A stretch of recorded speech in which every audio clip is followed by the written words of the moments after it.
Muito bem, estamos aqui novamente de volta com o Minuto Eleitoral falando sobre a Lei das Eleições, Lei 9.504 de 97. Já estudamos ao longo de todos esses vídeos 12 artigos, vamos agora para o artigo 13, que é bem curtinho, mas um artigo de muita importância, porque eu já vi presente em várias provas, trazendo questões para nós, né?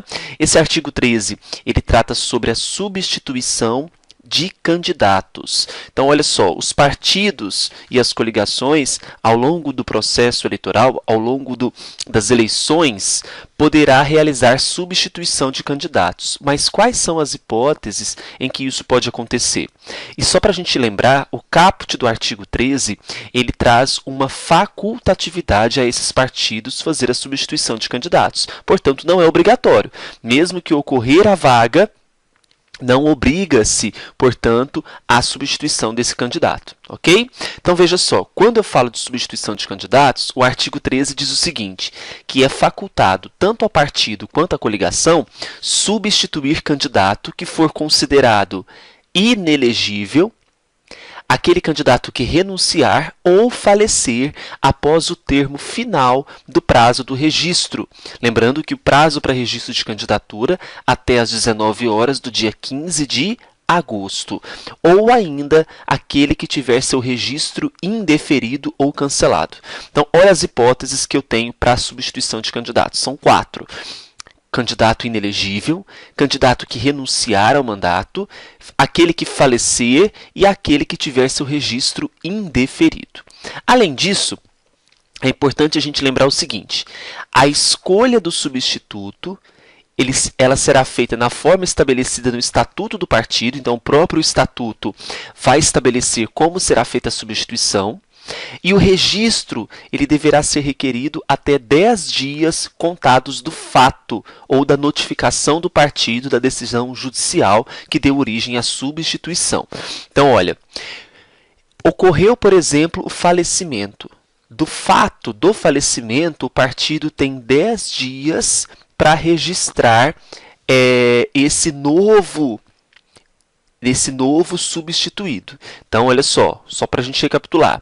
O registro deverá ser requerido até 10 dias contados do fato ou da notificação do partido da decisão judicial que deu origem à substituição. Quando a gente fala de eleições majoritárias, em várias situações nós teremos formação de coligações. Então, imagine só, eu tenho uma coligação ABC, a presença dessa coligação aos partidos A, ao partido B e ao partido C. Suponhamos que nessa coligação ABC eu tenha que substituir um candidato que era do partido A.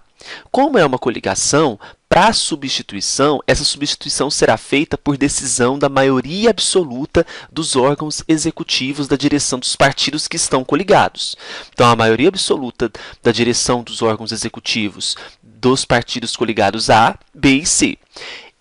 Podendo substituir o filiado, podendo o substituto ser filiado a qualquer um dos partidos. Então, olha, aquele que precisa ser substituído é o candidato do partido A. Só que eu posso substituir por um candidato do partido B e por um candidato pelo partido C. Mas, para isso acontecer, o candidato, a vaga não era do partido A, porque o substituto não é do partido A, né?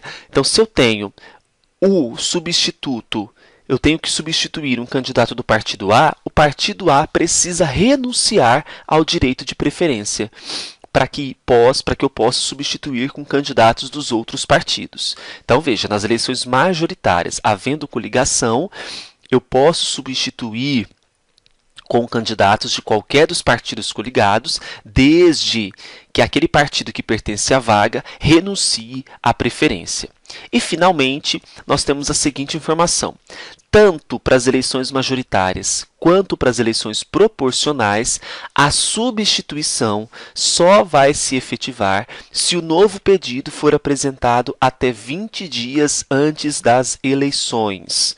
Então, olha, somente até 20 dias antes das eleições. Exceto em qual situação? Exceto no caso de falecimento. Por quê? No caso de falecimento, a substituição poderá ser efetivada após esse prazo. Então, tanto para as eleições majoritárias quanto para as eleições proporcionais, a substituição ela ocorrerá até 20 dias antes do pleito, exceto no caso de falecimento, que poderá ocorrer após esse prazo. Então, não se esqueçam dessas dicas a respeito da substituição do candidato. Não tem muitas dúvidas, né? Não tem muito problema em relação a isso. Qualquer informação, manda e-mail para brunof.oliveira@gmail.com. Tchau, tchau.